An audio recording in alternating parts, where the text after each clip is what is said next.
they'll sit that around and liaise it on some.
Hey, Jordan, Janet, and Kim here. It does not. He's not.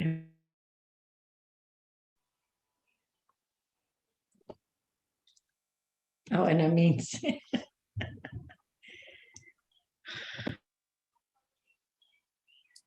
Hello.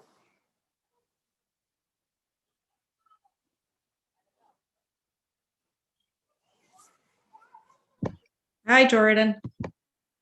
How's it going? good. Kim is helping me. Otherwise, well, it could be fun though. You know, the meeting could be over in 15 minutes as I disconnect everything, somehow shut it all down. So, oh, and Sandra Penny. Hi, Sandra. Oh, and there's Scott. Hi, Scott. Oh, he's not. Oh, yes, yeah, he's not. So are you guys drinking over there? Should I join? Hi, Scott. Yeah, I have none. I have, electrolytes, little glass of water, Albany water, the best. I wonder if there are those water tests anymore. Remember, they used to have competitions. Who has the best water? Oh, I didn't know that. I think Albany won occasionally. That's nice. I always heard New York City has the best water because they have the aquifer system. They have the most people saying they have the best water. We have the best water. It's like an online poll. It's not Mhm. scientific. You just got to get enough people to Or vote. like the Times Union's best of. You're only allowed to submit 30 votes for one place. But that's all right. They're fun. I don't, what the heck.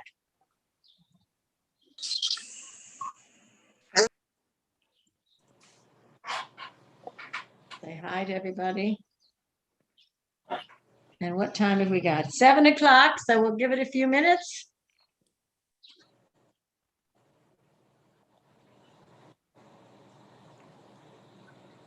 Hey, we're up on YouTube and Facebook, everybody. We're going live.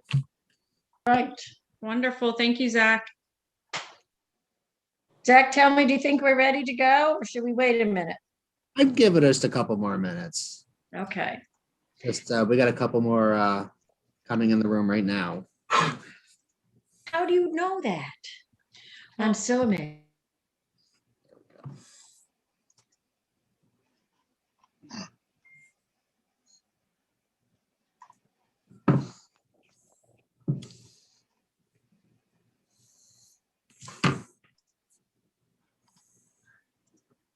What's up?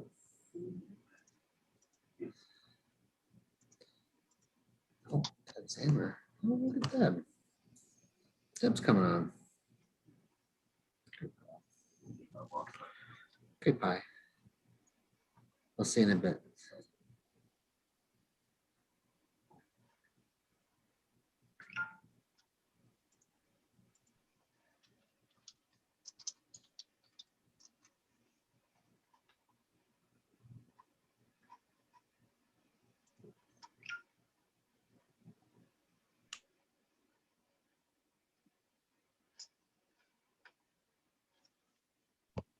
Hi, Rachel. Thanks for coming. Hi, how are you? It's great to be here. This is Janet Stutzman. I'm at her house tonight helping out. Hi, Rachel. Rachel, how do you pronounce your last name? Bridester. All right, thank you. I get Breedster a lot, but it's Bridester. Right, yeah, I think I was heading towards Breitster, but I don't remember. Days that every time I thought I could sit down and work on this, the phone rang, you know, this issue, that issue, small things, but it just kept adding up. Ann. And there's Ann There's Ann. right here. Oh, okay. Hi, Ann. I think it'd probably be good to get the meeting going. So All right. You're All on, right, so Janet. welcome everyone. I am Janet Stutzman, Janet Dwyer Stutzman. And this is the BLNA, Buckingham Lake Neighborhood Association, a neophyte neighborhood association. We are not official yet, but we are working on that.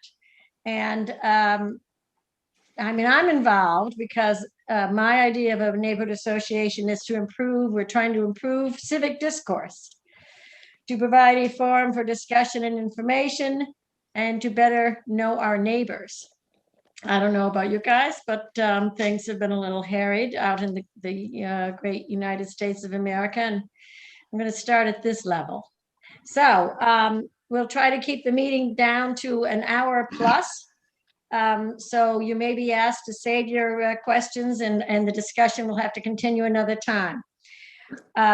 Jordan said he offered to record the meetings, but he said he would need to be reminded. So I totally forgot. So thank you for doing that. I'm going to say that every meeting, and you can just think you forgot. Okay, so one of our issues with the BLNA is we need a management board. And our bylaws would like it to be five to seven. And so far, we have myself and Rachel Bridester, and I believe Ann McCullen-Hess has offered now also, and we Yes. have a few maybes. So we were not going to vote tonight because we don't have the full complement of management people. So we're thinking of a September meeting, and then we will hope to have that board in place and enough people to vote on. Maybe you'll even only be able to vote for 7 and not 8. Maybe there'll be 8 people. I don't know. We can hope. Talk it up with people. We're going to try to keep this a smooth running meeting so that more people can be involved. It will never, I hope, be a one topic meeting, and we are going to have guest speakers.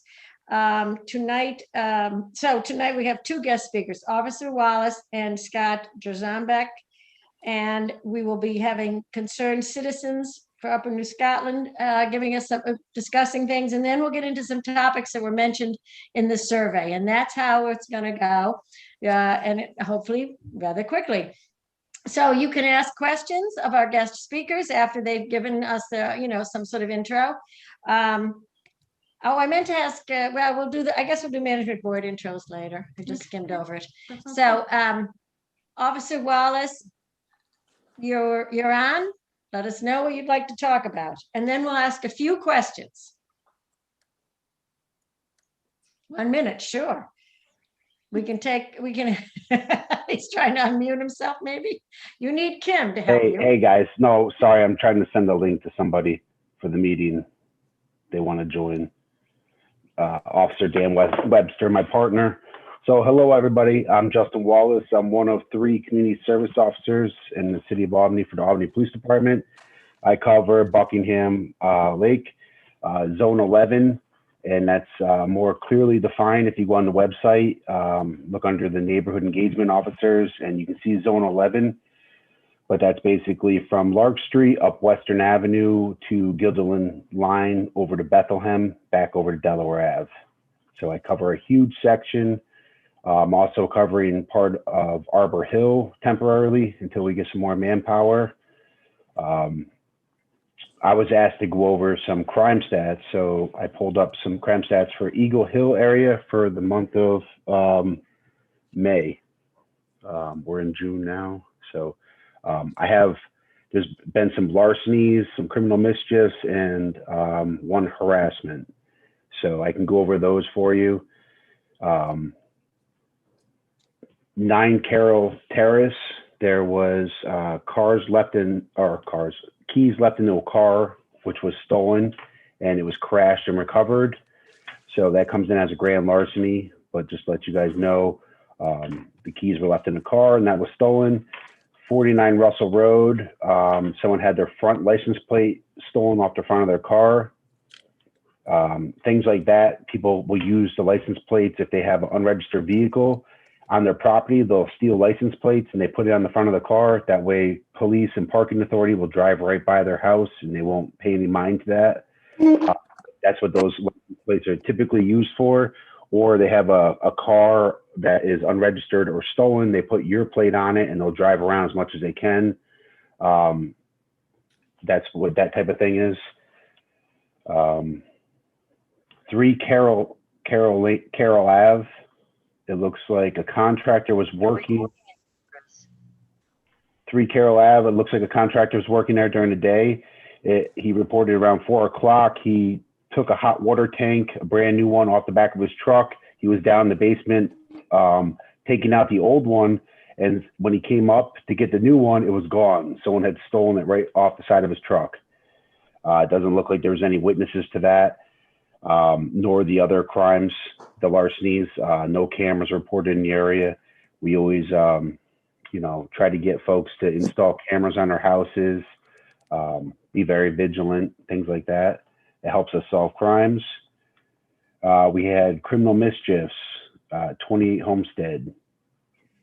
28, I'll just say we had 2 criminal mischiefs and a harassment. Those were kind of tenant issues, tenant/friends partying. They were slapping each other in the face and fighting and broke windows, things like that. But there wasn't much crime to report up there other than that. So with the larcenies that were reported, I would remind everyone to keep your cars locked, your valuables out of your vehicles. There are folks walking around the neighborhoods looking for opportunities. Those are always things, these guys are looking for, and girls. They're walking around neighborhoods looking for money. Like, they will take your car if the keys are in it, obviously. So, if you guys see anything, always call us. We have a non-emergency number. It's the 438-4000. I'm going to put that up in the chat room so you guys can all get my email, the non-emergency number, and obviously call 911. What'd you say? What's that? It's off topic. That was just somebody's. Gotcha. Go on. Yeah. Gotcha. So I'll put the non-emergency, my email, my cell phone number in the chat room. You guys can go there and just write it down, copy it down. But always be vigilant. And if you guys see anything, always call us and let us know. If you guys have any questions, I can take them at this time. Thank you. Because I could start, just because some people sent in some, so maybe I'll just introduce them, and if anybody wants to add to those afterwards. So Officer Wallace, we had grave concerns about some traffic enforcement at the stop sign at Buckingham and Ormond. Yeah. Can you tell us if they want enforcement? Yeah, so I'm sorry about that too. I got the email and I was working on that during the week. So traffic enforcement has been notified in regards to Buckingham and Ormond, as well as Crumbkill coming off 85. And we've also been showing enforcement down by Buckingham Pond and up on Russell Road. Those are all the big hot spots uptown. We have a lot of speeders. Crumbkill and Buckingham are literally like highways, for obvious reasons. They're coming off the highway, they're going to the hospitals, they're going uptown, they're going to the golf course, they're getting back on the highway there. So myself personally, I've been doing a lot of time up there at those intersections during this week. I've been going during the morning and afternoon, random times. There's lots of violators that I saw right in front of me. Traffic enforcement has been advised. Most of traffic enforcement is tied up this week, but the one guy that is available has been going out there also. So that will be being addressed within this next month pretty heavily. You guys will probably see that. We're going to be pulling people over. And just by me going out there, I've noticed a lot of local residents blowing through those stop signs, elderly folks blowing through them. I don't even know if they know they're there. That literally a couple times they've literally just smoked right through the stop sign. And I was like, really? I'm right here in a marked unit. So I have been addressing that. I've been talking to folks, and you know, you get the regular I didn't know, or I stopped type of thing. So we'll be up there for this next whole month randomly, and we'll continue throughout the summer to enforce those areas for you guys. Thank you. All right, so, and another one is, what would the Albany Police Department be doing about firework controls? So with fireworks, it's a tough one for obvious reasons. When the fireworks are going off, call the 438-4000 number. The police are going to be dispatched once we get up there. Typically, when we get there, 2 to 5 minutes later, the fireworks are over. We can usually find some paraphernalia on the ground, or we'll see people around. But unless we see them lighting the fireworks, it's hard to enforce that. But if we do get there and we do visually see fireworks and people with fireworks, we're going to confiscate them. If we can ticket them, we will. I'm not sure of the exact laws right now. I'm just waiting to get some feedback from the department. But I think that most of those fireworks are going to be illegal. Last year was kind of confusing because, you know, if you don't have training, it's kind of hard to decipher which ones are ground effects and which ones aren't without lighting them off. So we'll do everything we can when they're going off. Just give us a call, and we're going to send our units out there to that area, definitely. All right, so give your units a call. Is that the non-emergency number? Yep, it's going to be the 438-4000, 518-438-4000. Okay. And I'm just going to make a comment of my own before I open this up to other questions. Crosswalk striping around the pond. Could you give a heads up to someone? It would be lovely to have. I know at the bottom of Lenox, it's virtually not there. And boy, does it make a difference. So, And that's around the pond, right? well, it's the one I see all the time is Lenox and Berkshire Boulevard. That one is not, there's about a 1/16 of it left. All right, I will call that in also. Also, if you guys have any parks in your area, the lights are being left on late, let me know immediately. I'm going to put my email up there. I have direct contacts to the lighting department, and most of these new LED lights that are installed can be controlled remotely. So some of them have not been updated. They're on, but their signal has not been put into the program for them to be being turned off. So some parks, you might see the lights on all night long. We want to know about those parks. Thank you. All right. Does anyone else have a question for Officer Wallace? Just feel free to unmute yourself, or if you prefer to type into the chat, we can ask on your behalf. I have a question just regarding the thefts of vehicles. Were those vehicles parked in people's driveways or parked on the street, or was it both? I'm not sure exactly where they were parked. It's reported at their residences. So whether they were parked on the street or in front, the one that was reported, I read the narrative, and it did say she accidentally left her key fob inside the car along with some cash. And so that was probably right at the residence. And 49 Russell Road, reading the narrative, it didn't exactly say it was at their residence, but I kind of got the gist that it was at their house. Yes. Okay, thank you. Yep. All right. Thank you, Officer Wallace. We appreciate your efforts, your work, and we will try to remember to stop at our own stop signs. All right, we'll go on to the Albany Public Libraries Director, Scott Jozambek. So for the sake of candor, I am a resident of Buckingham Pond. I live at 50 Cakeley Street, otherwise known as the house with too many Halloween decorations. That's not me. That is my wonderful partner. I've lived in the neighborhood almost 7 years now. It'll be 7 years in August. So I have a ton of questions. I'll wait for Officer Wallace. Next meeting I will attend, and I will have a bunch of concerns to bring up to you. Because if anybody recognizes me, it's because I obsessively walk my dog Ripley around our neighborhood, or obsessively ride my bike around the neighborhood with two blonde, loud, sometimes four, but usually two blonde, loud children. So I'm here to talk about the Albany Public Library. Really excited about how we've been moving forward. Like everybody else, managing a public space or an organization has been really difficult for the last 14 months. I do want to give Albany Public Library a pat on the back. We were an organization that saw this coming fairly early.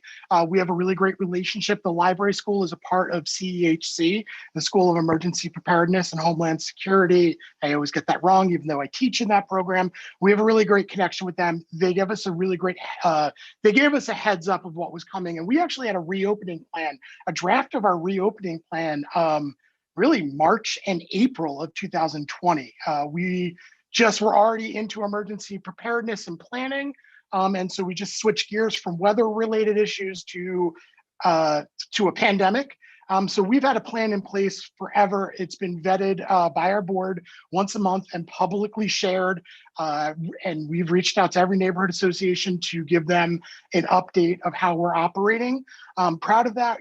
Everybody in the city should be proud of that. Actually, our pandemic operation plan is the model for many libraries and museums across the state.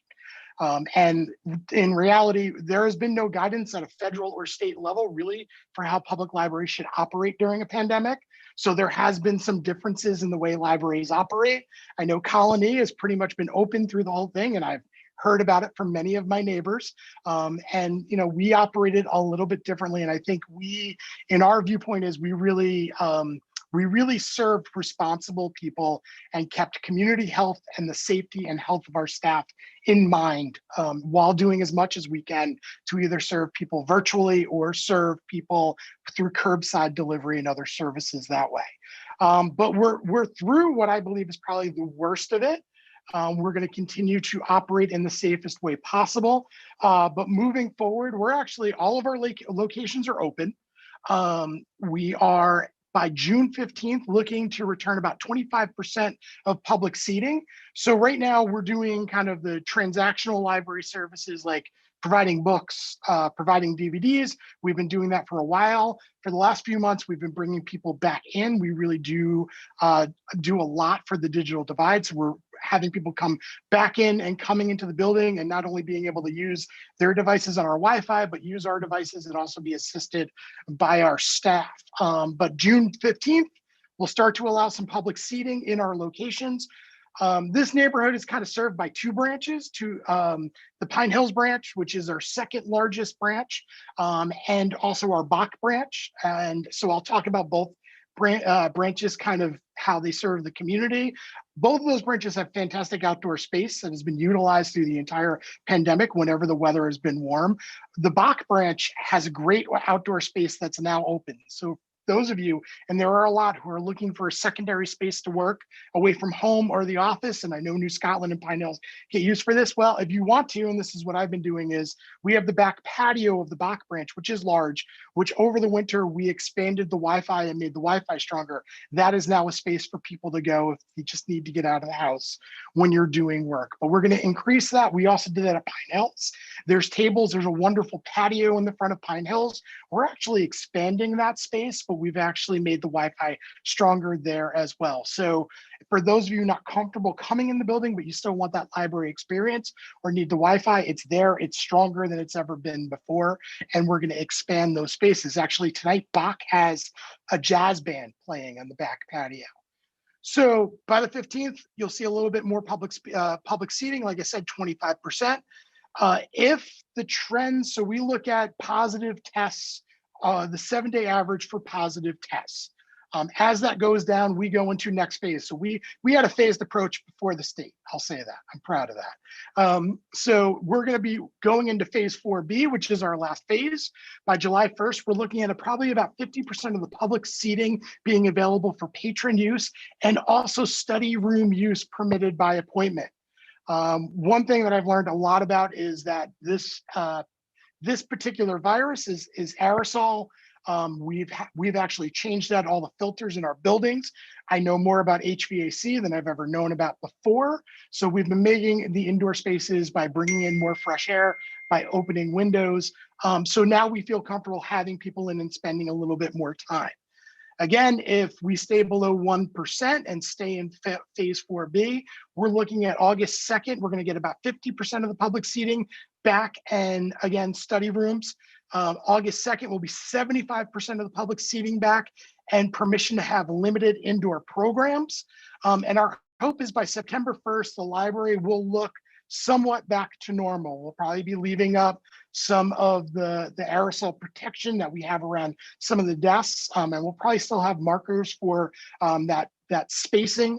But for the most part, we're hoping library service returns to normal if the vaccination rate continues to go up and the infection rate continues to go down. And that's been our guidance through this entire process. We've been really lucky. One of our board members has a doctorate in nursing and has been extremely supportive of how we've handled this. We've got a member of the Friends and Foundation Board who has a background in virology, who's given us input. So we haven't gone into this blindly. I always like to remind people that librarians are in the field of information science. And so we look at papers, we look at studies, we share this information among organizations and internally, and that's really how we've decided to move forward. Kim, Judy, when you sent me that email about how we're doing, my staff are doing relatively well. We're excited. We've been excited to have more and more people in the building. We're really excited to do programming. Our children's librarians really miss the kids, or we miss the teens. We feel it's strange to say it because we didn't think we'd miss them as much, but we miss the teens. So we're going through this fairly well. But it's been stressful for all of us. I believe our safety protocols and our pandemic operation plan worked really well because we had limited infections amongst our staff. We only had to quarantine one branch for a week. We only had to quarantine our IT department for a week. And talking to professionals, we don't believe we had any transmission within our organization that was from each other. And that was really what we put in place. But I do think we're starting, I use baseball analogies. I'm going to stay on that. I think we're in the 8th or 9th inning of this. And my hope is that we just don't go into extra innings. Things to look forward to is a lot of outdoor programming that we're planning. Our summer reading challenge, which will be done for children and also done for adults, where our readers get a prize for and get rewarded for the reading that they do over the summer. And then this year, our art show is going to be done a little earlier. So we do an art show that's funded through our Friends and Foundation with the Alpaca Gallery. It is a beautiful show. Last year, we did it we pivoted really well and did a great job. Our art show was actually on the outside of the building. That's why we have those cool spirals in the windows of our Bach branch. But the art show will be, if everything goes as planned, the art show will be happening inside of the Pine Hills branch like it's normally done.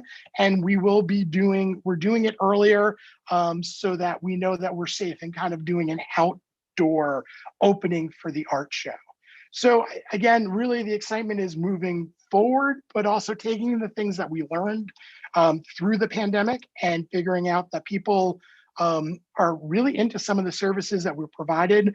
Curbside is kind of dropped back a little bit more than we expected, but I think we're always going to do curbside. We're going to concentrate a lot on our ebook collection, which has been used. It doubled and tripled in usage at points over the course of the pandemic. And also, again, not only providing Wi-Fi to the outside of our buildings, but we provide Wi-Fi at particular parks spread across the city.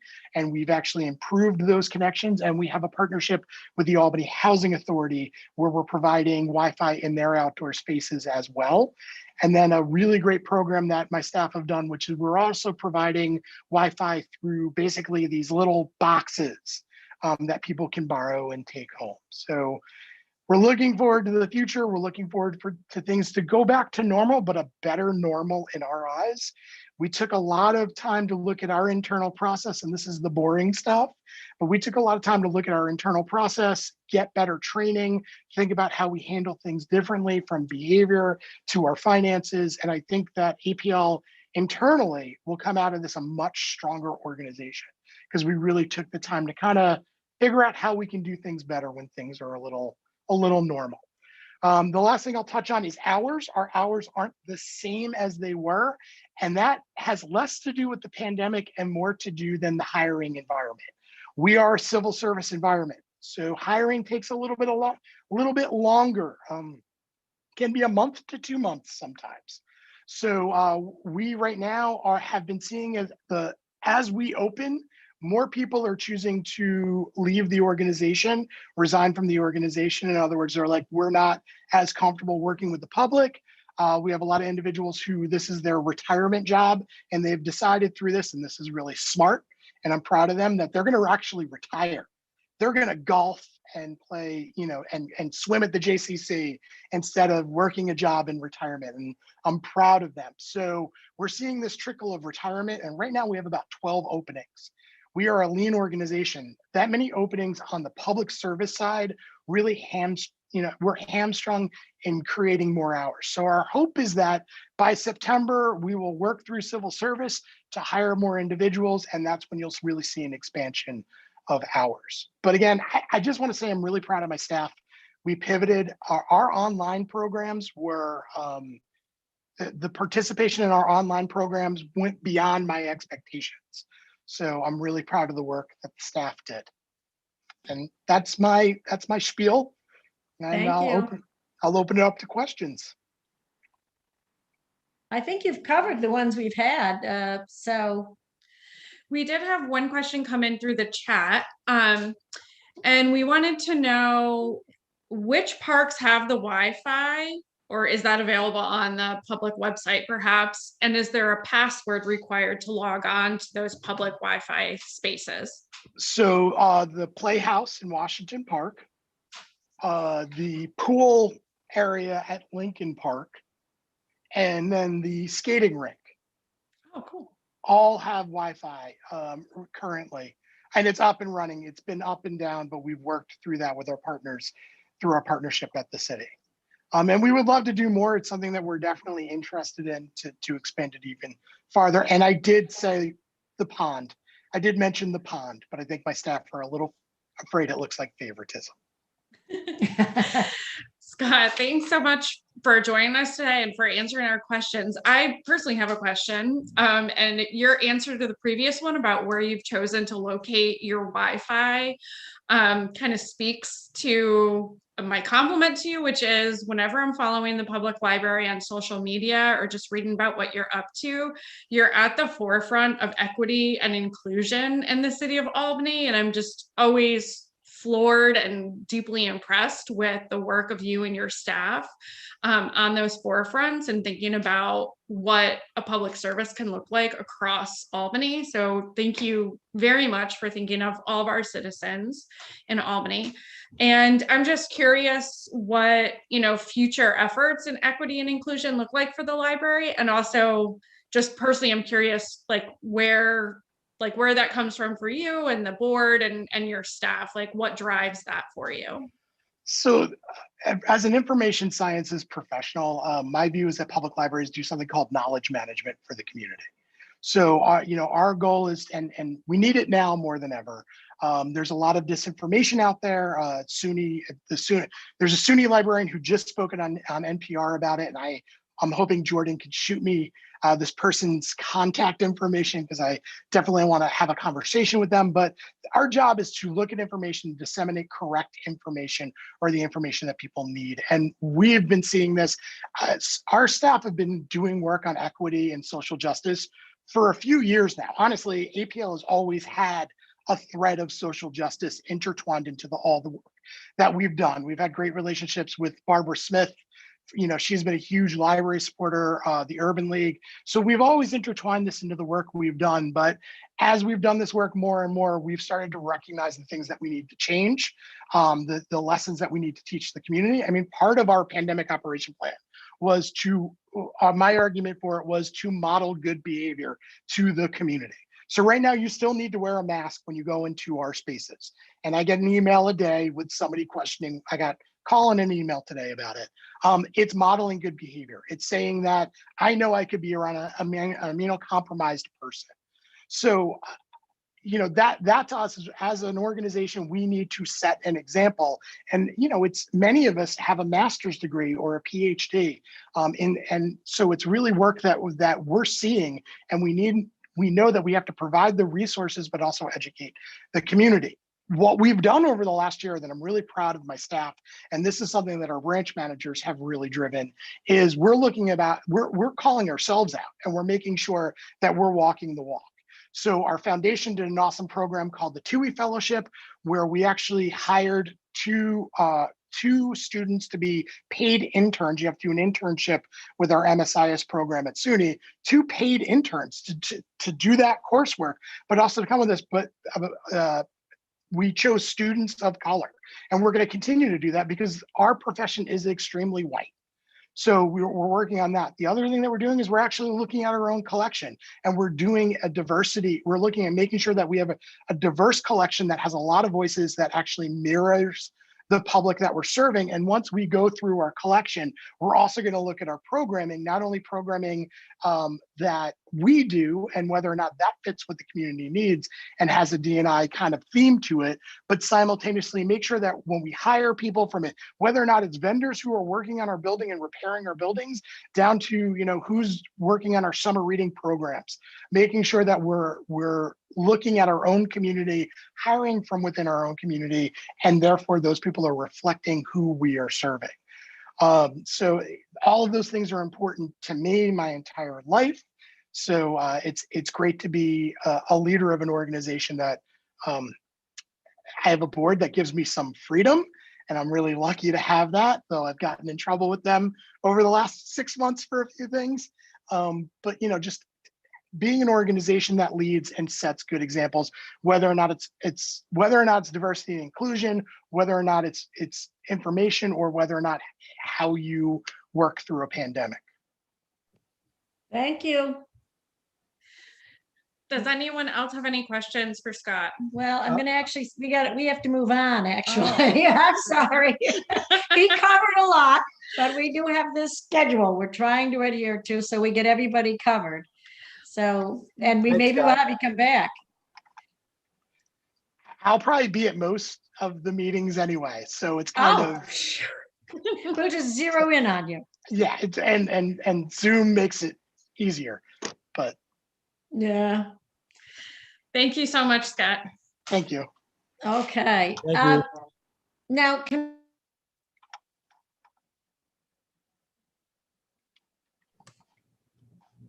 You're muted, Janet. Sorry, I Hey, muted you. blah, That was blah, my blah. fault. That was me just, all right. Is anyone here from the Concerned Citizens for Upper New Scotland? Because that's next in the next agenda item. Oh, that's, okay. I sort of assumed they'd be here. I know that they're working on the 563 New Scotland Avenue development, and you know, they're trying to push back against some elements of it that they don't agree with. So if you know of any of them, please, you know, contact them. They're looking for, I'm sure they're looking for support. And it is definitely an item of concern to all of us. The traffic, just the construction traffic is going to be interesting. Okay, so we don't have them here tonight, I guess. So let's move on. There's a lot of talk about the traffic and the traffic survey. So we aren't going to dedicate a meeting to this item. We're looking for a focus group of people to get together. In September, we'll probably really say, identify yourselves. You know, here's a focus group. We're going to post a link. Kim will help me with that. She'll actually do it. She won't be I won't be helping her. To the traffic survey, the one that was done prior to, which of course is probably already somewhat out of date. But I was told that Bill Trudeau, and he's the director of traffic engineering for the Albany Police Department, that he was sort of taking the lead on that and presenting it. And I don't know anything about resolutions or directives that they've put in place or are pursuing. I know they talked about, you know, calming the street and putting in bike lanes, but I don't know what decisions have been made to put that in. But we can work on that in the future. The other thing that people mentioned were sidewalks.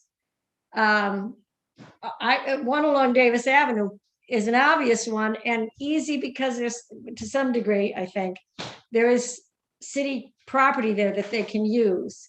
A lot of times pushback from new sidewalks comes from the residents whose lawns will be diminished by adding a sidewalk to them. But that also could be a focus group. I don't know who's in charge of sidewalks. It could be the city engineer and then DGS. And the other thing that impacts sidewalks is how they divvy up the budget. And they will usually give X number of dollars to one neighborhood for that type of work, whether it's roads or sidewalks, and dollars over here, so that they kind of try to share it around. But sometimes in life, the squeaky wheels get the grease. So you could always identify a problem and call in to City Hall. There was somebody else that mentioned a community garden. I think it's a great idea. If you're not aware of it, there is one over at the near the golf course. And there's also one over the Normanskill side of the golf course, a big one. That is there. I believe that the city's community gardens are run by capitalroots.org. They may help you identify areas that that could be used, or what they require for a community garden. So and one more comment for me, a quality of life issue. Zach mentioned earlier, a previous meeting, that there's a program called See It, Click It, Fix It.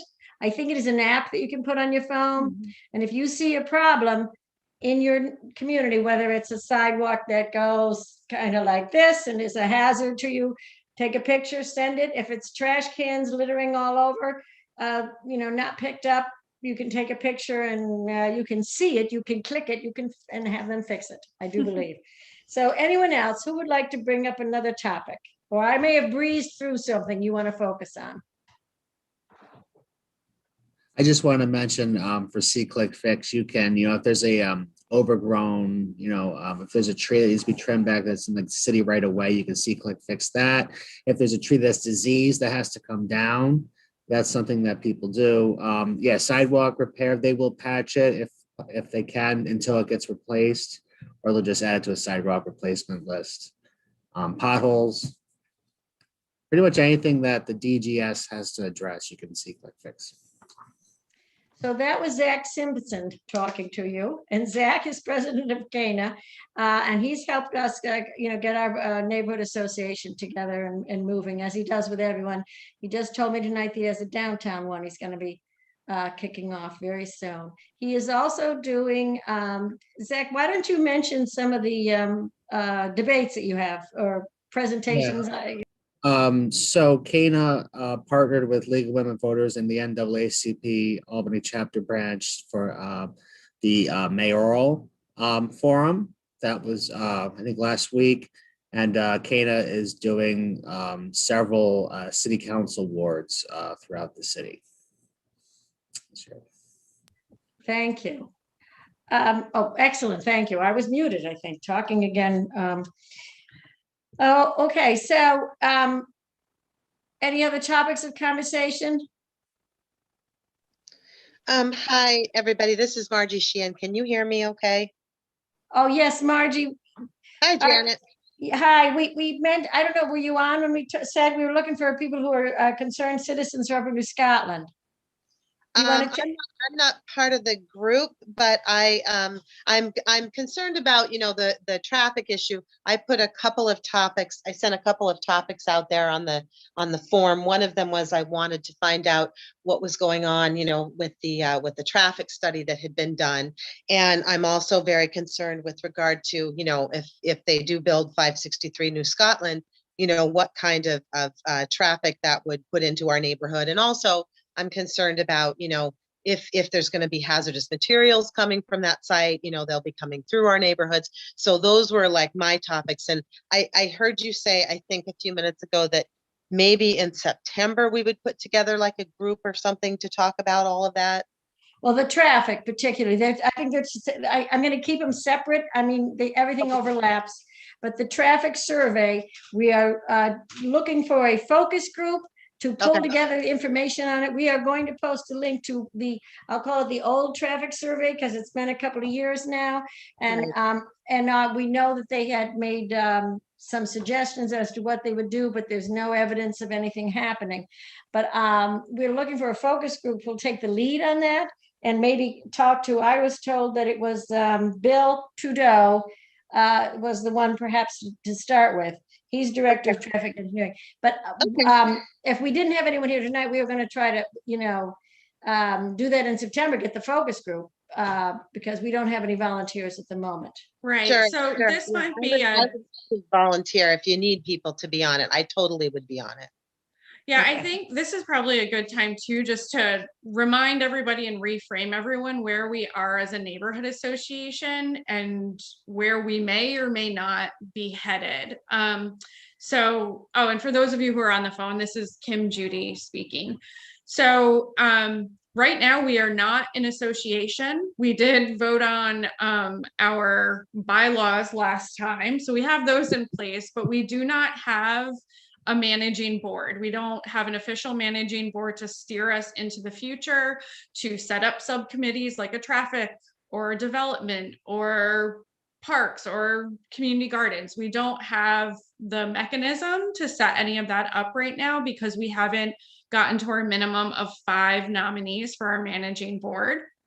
Once we have at least 5 and no more than 7 managing board members, then we can start becoming an association and actually set up subcommittees for any number of issues, whether it be traffic or the development or getting together community gardens or driveway parties, block parties, any of that stuff. We still have to make sure we have a managing board in place first. And at this point, we're kind of going on a hiatus for the summer and hoping that our fledgling managing board, including Janet Stutzman, Dwyer Stutzman, and some others that we'll introduce in a moment. In September, we'll kind of reconvene us and hopefully we'll get a 5th, 6th, and 7th managing board members, and then we can start setting up some subcommittees based on the interests and needs of the larger community. But did just want to make sure that we revisited where we were so that we don't put the cart before the horse. And one of our concerns is that we represent everyone and we give space to everybody and keep the meetings short. So we may not be satisfying everyone's, that's why we want to have focus groups, because you can have a focus group and you can really get together and hash out, issues and things, then come back to us and get 10 to 15 minutes, maybe more if it's a big moment in your group, but that's the plan.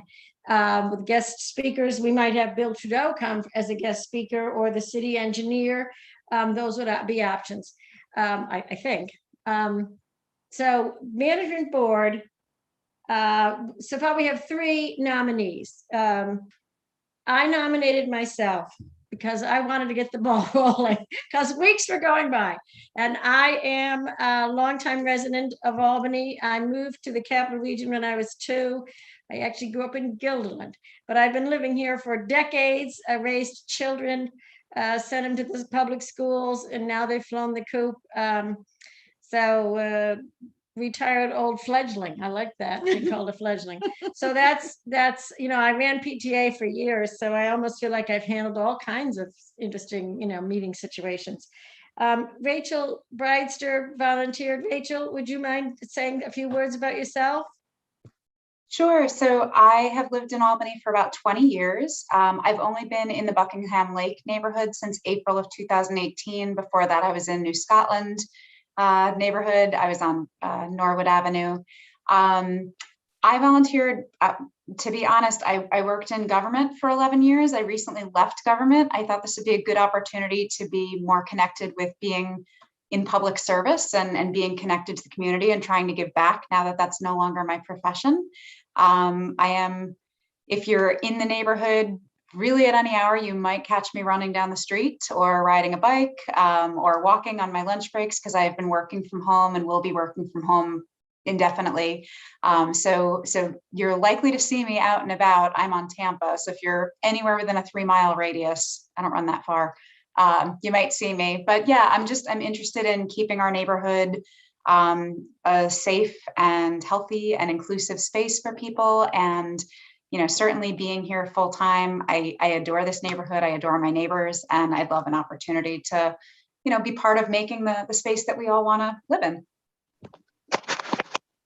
Thank you, Rachel. Also, I believe we have Ann McCullen Hess. Are Ann? Yes, I'm wait. here. Go ahead, Ann. Okay. I've lived on Crumpkill Road for about 56 years. I was born on the street, then bought a house with my children, raised my 2 children. They went to Albany Public Schools. Now they're off on their own. So, yeah, I've only lived 4 places in my whole life, 2 on Crumpkill Road. So, always been a neighborhood girl. Thank you very much. It looks like Dan Webster, do you have your hand up? Did you want to introduce yourself or ask a question? Yes, I just want to introduce myself. My name is Dan Webster. I'm Justin Wallace's partner with the Albany Police Department. Just want to introduce myself. I'm responsible for a lot of neighborhoods that are bordering you. I also wanted to let you know that Justin and I, one of the things we do is we do pop-up barbecues, and we have a lot scheduled for the year. And right now, tentatively, we have Buckingham Pond scheduled for the 15th of July. So it's a grab and go because of COVID. We're just doing takeouts, hamburgers, hot dogs, chips, come and go, or hang out in the park, whichever. It's not, that's what we're planning right now is for that date. And I just wanted to let everybody know that's something we're working on.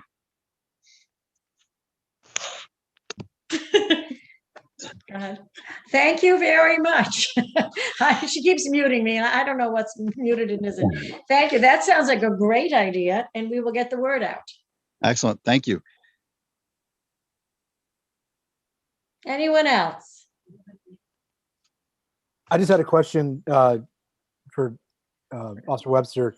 Is that in the past when those have been finalized, they APD had publicized them through like Nixle? I'm not sure if you guys use that anymore, or like on Nextdoor. Do you expect they'll do that?